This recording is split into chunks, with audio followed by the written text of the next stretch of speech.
And your guys' club is super interesting for me because as I was talking to you before about this, you're talking about a lot of these clubs have like financing, like there's whole pools of sponsors that help like support these. Yeah. And in the States here, a lot of times we have, I'm gonna put them in air quotes, right? We have clubs, but they're more or less like, I don't know, a bunch of college students get together. We kind of hang out, have free food. The university pays a little bit of money, and yet we don't have other opportunities. Like you've mentioned, you guys go to conferences, for example. Would you mind talking a little bit about the funding piece of it and how you guys raise funds and kind of what are the funds used for? Yeah, so funds usually come from sponsors, and these are corporate sponsors, right? So when you sit down and think, hey, what's the incentive for the company? It's usually a great recruiting pool and some marketing of some sorts that they see value for a certain subset of the population, right? So for a configuration like that to even be possible, you have to understand that your school itself has to have some form of traction with certain companies. They don't have to be the best companies in the world, right? Canada, we don't have access to your beautiful Citadel and whatnot too easily. But as long as you know recruiters come on campus and they're mentioning extracurriculars are valuable on the resume for us, that's a great setup. Otherwise, it can be extremely difficult to get sponsors unless you're that one person who has the connection with every single company and is able to get a favor for the first year and it translates to the next years and whatever. But yeah, it's definitely tough this year, especially with COVID, right? Mm-hmm. If a company is sponsoring, they most likely have a budget for it.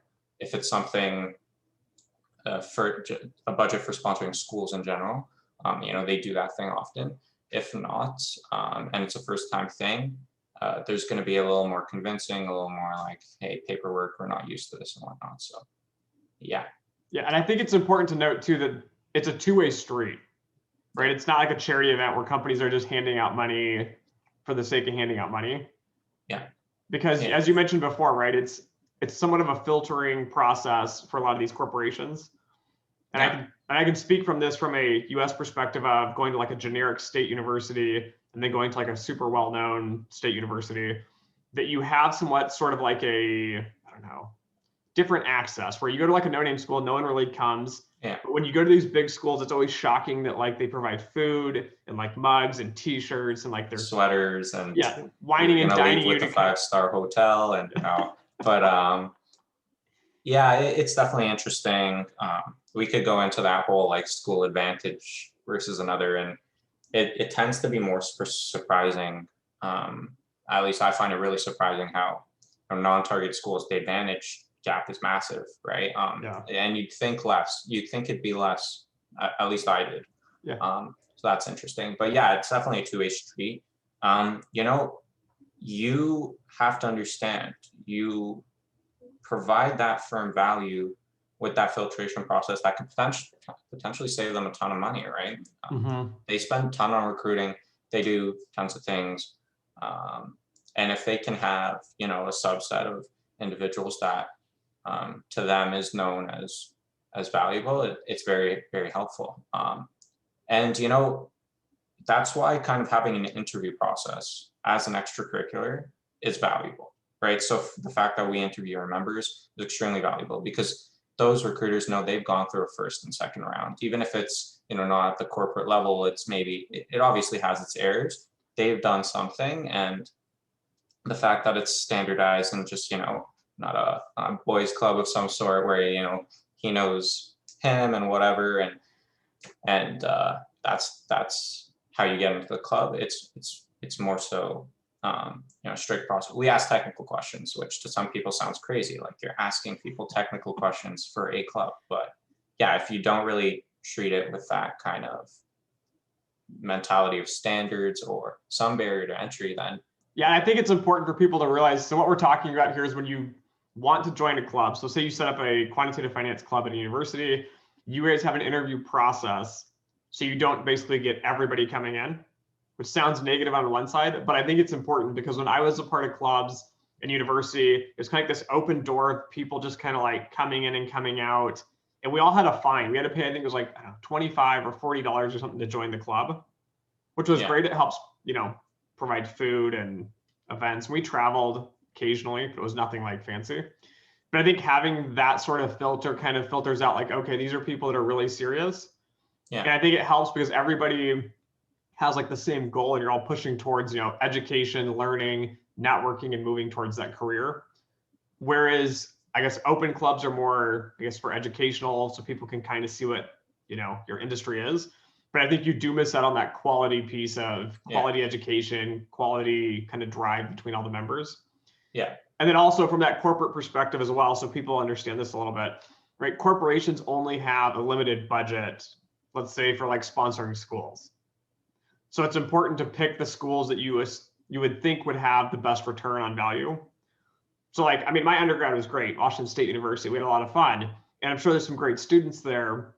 But at the end of the day, there's not as many students that are geared towards what companies are doing. And so companies end up having to like pick, like, where do you place money? We only have, X amount of dollars. Yeah. And so I think having that filter process is a crucial piece to kind of attract them as well, but seeing how that value translates. Yeah, definitely. And, if it's in the end, as a leader, you have to kind of understand that your intentions are the best for the collective, right? And if you kind of make it that open format, there's really going to be no attendance on any of the community building. There's going to be so much, this is a side thing. We already get some of that, this is a side thing mentality, right? Even though we have that interview process for providing students all this, all these resources for free, we still get that mentality. And it happens, right? It's a part of it, but the rate of that, inactivity increases so much if you make it an open club. So it's definitely important so that everyone ends up learning, right? In a way that's beneficial to them, or else what is the whole club? It's nothing at that point. It's just you'd be better off studying from a textbook. You know what I mean? So yeah. Yeah. And I think part of it too, one of the advantages of these clubs, so if you're setting up a club, you're listening and you're interested in this, I think one of the pieces too is it's an easy way to get quality speakers. And I think a lot of clubs don't take that risk of stepping out. Like your guys' club just reached out to me and said, hey, Dimitri, we're a club in Canada. We'd like you to come present. I think if more clubs reached out to like people and companies, you'd get a lot back, both on the sponsorship side, but also on the piece of like, I love to talk to clubs, and it's a lot more valuable for me to speak to like 30, 40, 50 students than it is like trying to allocate your time between, 30 or 40 individual students, which is now 30, 40, 50 hours versus doing one presentation, which could be, an hour, 2 hours. And that's not to say like if you're starting a club, you're not going to get no's. You're going to get tons of no's, like a ridiculous amount of no's, but it definitely helps that you are something that's established. You have a track record of, hey, setting this up. You put the work in to set something up for the speaker. That definitely helps. So yeah, I think speakers are incredibly valuable because these are people who tend to not have too much time on their hands, and they would love to kill multiple birds with one stone in a sense, and at the same time just give back. So definitely an important thing.